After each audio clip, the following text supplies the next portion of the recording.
전국을 놀래켰던 엘라바마 살인 용의자 탈주 사건, 탈옥 사건이죠. 지금 전국을 놀래켰던 이유가 몇 가지가 있는데 그 중에 하나가 뭐였냐면 탈주를 도와준 사람이 그 교도소의 부소장이었습니다. 그게 난리가 났었죠. 그것 때문에. 교도소 부소장이 이 살인 용의자, 더군다나 다른 범죄로 이미 그 앞에 있는 하여간 지저분한 짓은 다 했습니다. 이 나쁜 놈인데 아주 지저분한 짓은 다 해가지고 다른 범죄들로 인해서 이미 75년형을 선고받은 인물입니다. 지금 나이가 38인데 75년형을 선고받아서 지금 복역을 하고 있는 중이었습니다. 그런데 살인사건이 하나가 튀어나와서 추가가 돼서요. 그 살인사건에 대한 재판을 앞두고 있는 상황이었습니다. 만약에 그 살인사건 재판이 이루어진다고 하면 사형이 언도될 수도 있는 그런 상황이었습니다. 이미 75년 징역형 받아가지고 살고 있는 사람인데 거기에 살인사건이 그것도 아주 잔인하게 살인을 했던 사건이 추가가 됐기 때문에 그래서 이것은 이제 이렇게 되면은 사형이 언도될 가능성이 크다라고 이제 추정이 됐던 그런 희대의 살인범이었습니다. 그런데 이런 희대의 살인범을 56세의 이 부소장이 데리고 나갔는데 데리고 나갈 때는 뭐라고 데리고 나갔냐면요. 이게 이제 그 일이 벌어졌던 거는 4월 28일입니다. 금요일 날 일부러 금요일로 정한 것 같습니다. 금요일 날 딱 아침에 와가지고 법원에 데리고 가서 정신감정을 받기로 예약이 돼 있기 때문에 데리고 나가야 된다. 그리고서는 데리고 나갑니다.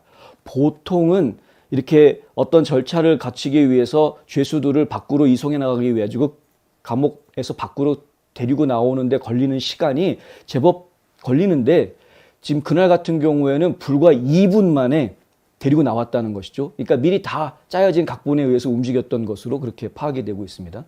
그리고 차 안에 태워가지고 나간 뒤로 소식 두절.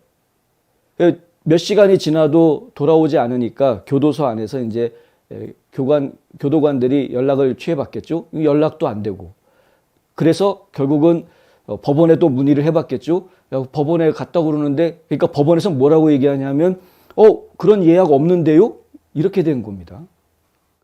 정신감정 예약 없습니다, 오늘. 이렇게 된 거죠. 그때서야 교도소가 발칵 뒤집힙니다. 지금 어디 간 거야? 이 사람들 도대체 어디 간 거야? 처음에는 이 부소장이 납치된 것으로 생각을 했습니다. 교도관들이. 왜냐하면 십몇 년 동안 이 교도관으로 활동을 하면서 이 비키 화이트라는 이 부소장이 상당히 인정받는 이 동료들 사이에서 굉장히 근면성실한 것으로 인정받는 그런 인물이었던 것이었죠. 그러니까 그렇게 성실한 사람이 저렇게 천하의 살인범을 하고 나갔는데 근데 이 살인범은 또 키가 6피트 10인치 정도 된다고 합니다. 그러니까 2m가 넘는 거인이죠. 거기다가 몸무게가 300파운드. 그러니까 엄청난 거구에다가 살인 전력이 있는 아주 무지막지한 괴물이니까 혹시라도 납치된 거 아니냐. 발칵 뒤집혀가지고 수소문에서 찾기 시작했습니다. 아무리 찾아도 안 나오죠. 아무리 찾아도 안 나와. 나중에 알고 봤더니 이 순찰차를 GPS 추적을 해서 찾아보니까 어느 쇼핑몰 앞에 주차해 놓고 수갑도 풀어져 있고 원래 데리고 나갈 땐 발에 족쇄도 있었는데 그 족쇄도 다 풀어져 있는 상태였고 이제 이렇게 돼 있고 둘 흔적은 완전히 사라져 버린 이 사건이 터지고 난 이후에 하나 둘 새로운 소식이 전달이 되는데요. 시간이 지나면 지날수록 예사롭지 않다라는 이야기가 계속 나오는 겁니다.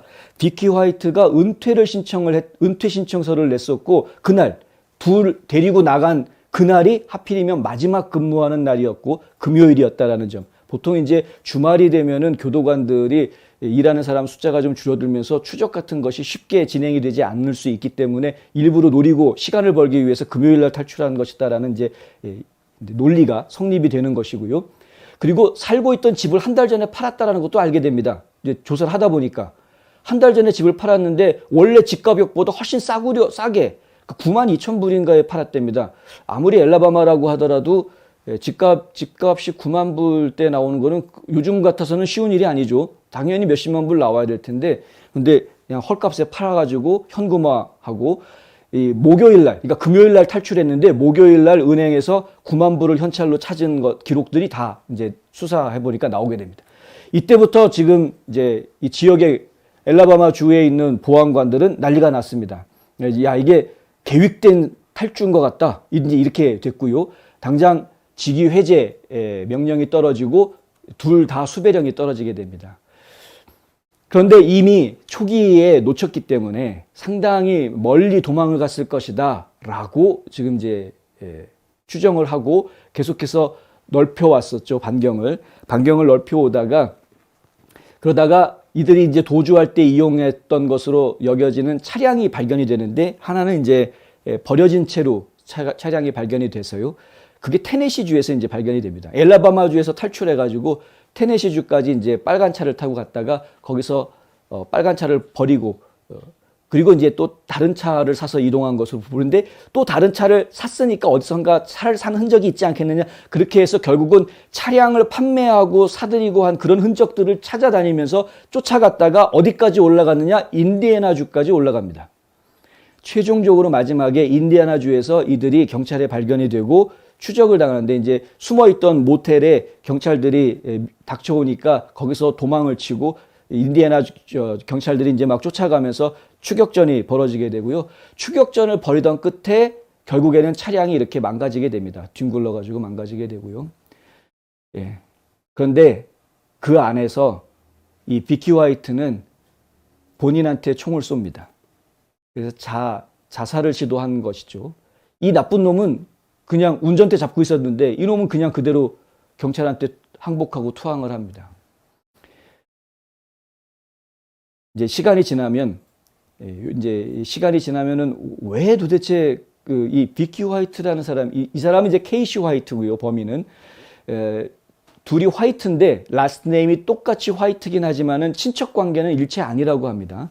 그런데 지금 조사된 바에 따르면 이 케이시 화이트가 이런 여러 가지 범죄들로 인해 가지고 어떤 구치소에 감옥에 들어가서 있는 동안에 갑자기 심경의 변화가 생겼는지 75년형을 받은 이 사람이 갑자기 심경의 변화가 생겼는지 사실은 내가 사람을 하나 죽인 게 있어 라고 자백을 합니다. 감옥 안에서 살인사건 자백을 하니까 교도관들이나 경찰들은 솔깃할 수밖에 없었죠. 그 사건이 뭐냐? 그러니까 몇 년 몇 월에 내가 누구를 죽였다. 사실 누구의 청탁을 받아서 청부살인한 거다. 그러면서 여러 가지 이야기를 하는데 살인 현장에 여러 가지 외부에 알려지지 않은 내용들까지도 디테일하게 알고 있던 것이 이제 확인이 됩니다. 그래서 진짜 이 사람이 살인을 했구나 이렇게 확정하게 되고 당신이 그 사건의 살인범이라면은 그러면은 그 살인 사건에 대해서 재판을 받기 위해서 이제 수감하고 있는 교도소를 옮겨야 된다 해가지고 옮기게 됩니다. 그렇게 옮기게 된 교도소의 부소장으로 이 비키 화이트가 있었던 겁니다. 그것도 좀 수상한 것이죠. 그 이후로 비키 화이트는 케이시 화이트한테 계속 잘 해주었다고 하고요. 같은 교도소에 있는 다른 수감자들이 이 비키가 오면은 이 케이시한테는 먹을 것도 하나 더 주고 막 이랬다 이런 불만들을 막 이야기하더라는 것이죠. 왜 이제서 얘기했는지 모르겠습니다만은 약간 그런 이야기들을 하더라. 예. 약간 참 묘한 이 둘의 관계가 도대체 어떻게 해서 이렇게 됐는지에 대한 미스테리는 아마 시간이 조금 더 지나면은 밝혀질 것으로 보입니다만은 천하의 살인범을 탈옥하도록 도와준 사람도 중범죄로 큰 처벌을 받습니다. 이 사건이 벌어졌을 비슷한 시기에 엘라바마주에서는 또 다른 사건이 벌어지는데요. 또 다른 살인범 용의자를 그 사람은 아예 각오하고 탈옥을 했는데 탈옥한 탈옥범을 탈출할 수 있게끔 도와준 민간인 여성이 있었습니다. 그 민간인 여성도 결국에는 나중에 그 탈옥범이 잡히고 난 뒤에 또 탈옥을 도와준 혐의로 해서 중범죄자로 수감이 되는 그런 상황이 이 일이 벌어지는 동안에 같이 있었습니다. 엘라바마주의 이 교도소 관리가 좀 연방 기준에 좀 크게 못 미친다라는 지적이 예전부터 있어 왔는데요. 근데 죄송합니다.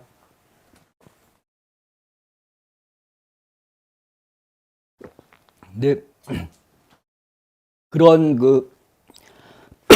그런 이야기를 마치 실증하듯이 이런 그 탈옥 사건들이 연이어서 벌어지는 모습을 보여줘서 지금 엘라바마 교정국이 상당히 좀 곤혹스러워하는 그런 상황이고요. 어쨌든 전국적으로 이것이 크게 이슈가 됐었습니다. 사실은 지난주 한 주 사이에 탈옥을 하고 잡히기까지 무려 열흘이 걸렸습니다. 그리고 이들은 계속해서 AR-15 소총도 가지고 있었고 산탄총도 가지고 있었던 상황이었기 때문에 중무장한 상태여서 매우 위험하다 해가지고 전국적으로 아주 이 뉴스가 크게 돌아다녔었는데 저희가 계속 전해드리지 못했습니다만은 이제 어제 이 모든 사건이 정리가 되고 둘 다 잡혔고 잡힌 상황에서 지금 이제 총상을 입었기 때문에 병원으로 이송이 됐다가 병원에서 이제 숨을 거둔 그런 상황이 된 것이고요. 그래서 결국에는 일이 해결됐기 때문에 저희가 이제 이제서야 보도를 해드리게 되는데 아직도 이 둘 관계는 미스테리로 현재까지는 남아 있습니다.